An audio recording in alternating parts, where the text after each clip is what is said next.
எல்லோருக்கும் நமஸ்காரம். மகாபாரதம் அப்படின்னாலே நமக்கு தெரிஞ்ச சில பேர் தான் ஞாபகத்துக்கு வரும். ஆனால் இந்த ஒருத்தர், அவர் இருந்திருந்தா இந்த கதையே தேவையில்லை. மகாபாரதத்தில் மறைக்கப்பட்ட ஒரு மாவீரனின் கதை இது. கிருஷ்ணரால் அங்கீகரிக்கப்பட்ட கலியுக தெய்வம். மகாபாரத போர் 18 நாட்கள் நடந்தது. லட்சக்கணக்கான வீரர்கள் மடிந்தார்கள்னு நமக்கு தெரியும். ஆனால் ஒரே ஒரு நிமிஷம், வெறும் 60 நொடிகளில் மொத்த போரையும் முடித்து கௌரவர்களையும் பாண்டவர்களையும் ஒரே ஆளா அளிக்கும் சக்தி கொண்ட ஒரு வீரன் இருந்தான்னு சொன்னா உங்களால் நம்ப முடியுதா? அவன் வெள்ளெடுத்த விஜயன் அர்ஜுனனோ கதாயுதம் ஏந்திய பீமனோ இல்லை. அவன் பார்பரிக்கன். அவன் ஏன் போர்க்களத்துக்கு வெளியவே நிறுத்தப்பட்டான்? கிருஷ்ணரே அவனிடம் தானம் கேட்டது என்ன? வாங்க பார்ப்போம்.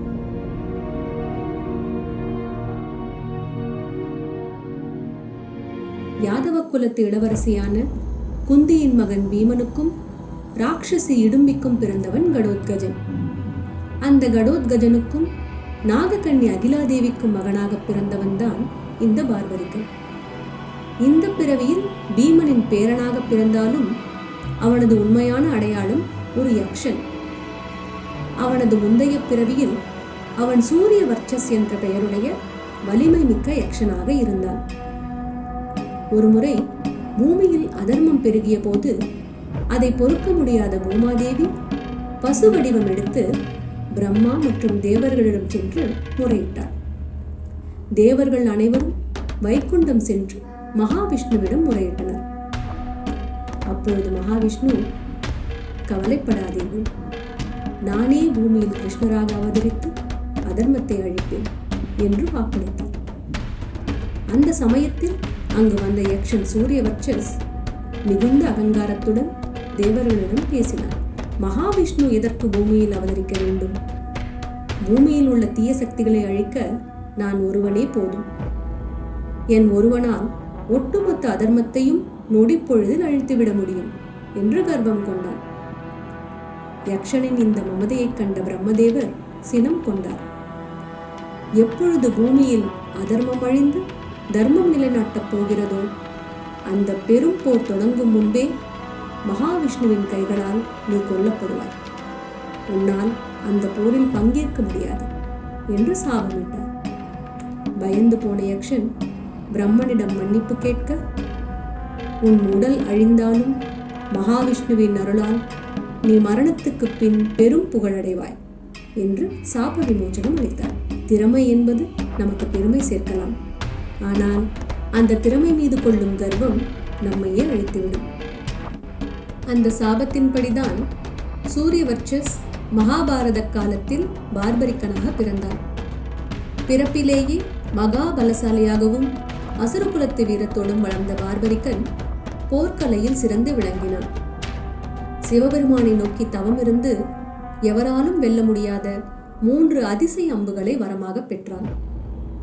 முதல் அம்பு பார்பரிக்கன் யாரையெல்லாம் அழிக்க நினைக்கிறானோ அவர்களை மட்டும் அடையாளம் செய்யும். இரண்டாம் அம்பு யாரையெல்லாம் காப்பாற்ற நினைக்கிறானோ அவர்களை அடையாளம் செய்யும். மூன்றாம் அம்பு முதல் அம்பு அடையாளம் செய்த அனைவரையும் நொடிப்பொழுதில் அழித்துவிட்டு மீண்டும் அவனிடமே வந்துவிடும்.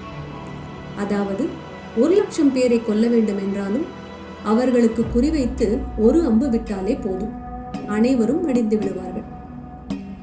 குருக்ஷேத்திர போர் தொடங்கவிருந்த சூழலில் பார்பரிக்கன் தன் தாயிடம் சென்று போரில் பங்கேற்க அனுமதி கேட்டான். மகனின் வலிமையை அறிந்த தாய் அவனிடம் ஒரு சத்தியம் வாங்கினாள். மகனே, இந்த போரில் எந்த தரப்பு பலவீனமாக இருக்கிறதோ அவர்களுக்கு ஆதரவாக மட்டுமே நீ போர் புரிய வேண்டும் என்று ஆணையிட்டாள்.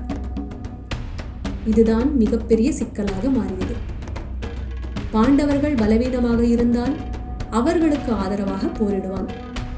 அவன் பாண்டவர் பக்கம் சேர்ந்தால் கௌரவர்கள் அழிய தொடங்குவார்கள். அப்பொழுது கௌரவர்கள் பலவீனமாவார்கள். உடனே தன் தாய் கொடுத்த வாக்கின்படி பார்பரிக்கன் கௌரவர் பக்கம் மாறி பாண்டவர்களை அழிக்க தொடங்குவான். இப்படி இறுதியில் அவன் ஒருவன் மட்டுமே மிஞ்சுவான். இருதரப்பும் அழிந்துவிடும். உலகையே வெல்லும் ஆற்றல் கொண்ட ஒரு வீரன் யாருக்காக போரிட முடிவு செய்தான் தெரியுமா?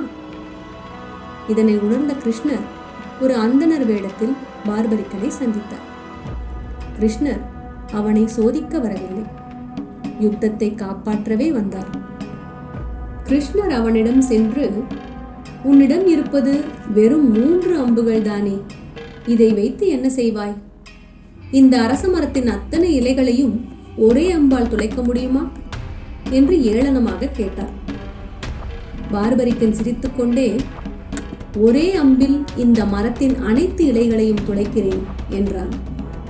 கிருஷ்ணர் தந்திரமாக ஒரே ஒரு இலையை தன் பாதத்தின் அடியில் மறைத்து வைத்துக் கொண்டார். பார்பரிக்கன் அம்பை விட்டான். அந்த அம்பு மரத்தின் அனைத்து இலைகளையும் துளைத்துவிட்டு கிருஷ்ணரின் பாதத்தை சுற்றி வட்டமிட்டது. ஏனெனில் அந்த அம்பு பாதத்தின் அடியில் இருந்த இலையையும் துளைக்க காத்திருந்தது.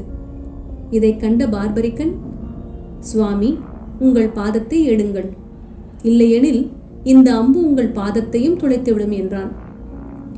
அவனது அசாத்திய வலிமையை உணர்ந்த கிருஷ்ணர் உலகத்தை காப்பாற்ற பார்பரிக்கனை தடுக்க வேண்டும் என்று முடிவு செய்தார்.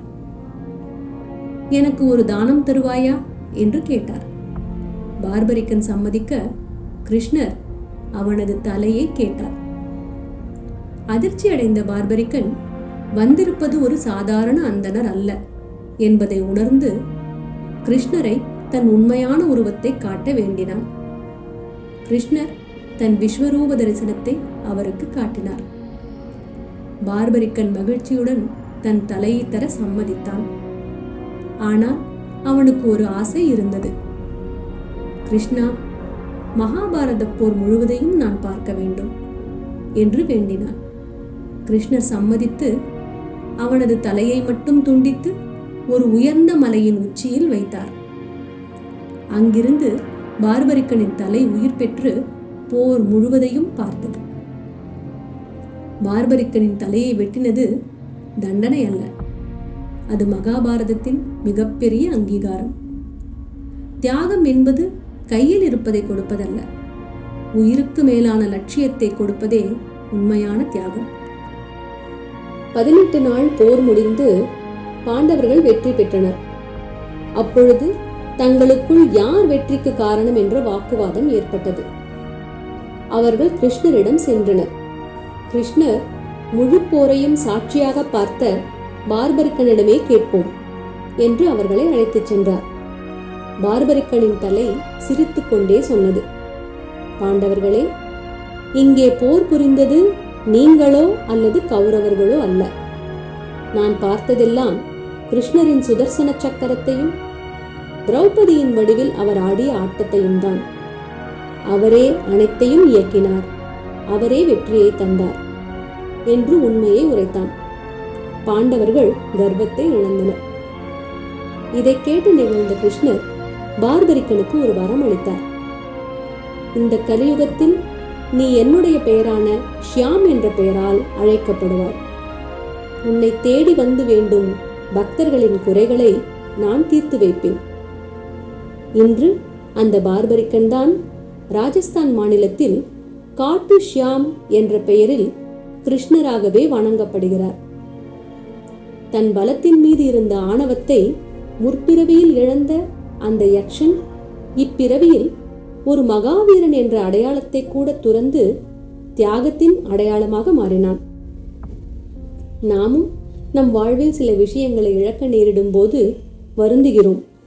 ஆனால் ஒரு பெரிய லட்சியத்திற்காக நாம் செய்யும் தியாகம் நம்மை வரலாற்றில் அழியாத இடத்திற்கு அழைத்துச் செல்லும் என்பதற்கு பார்பரிக்கனே சாட்சி.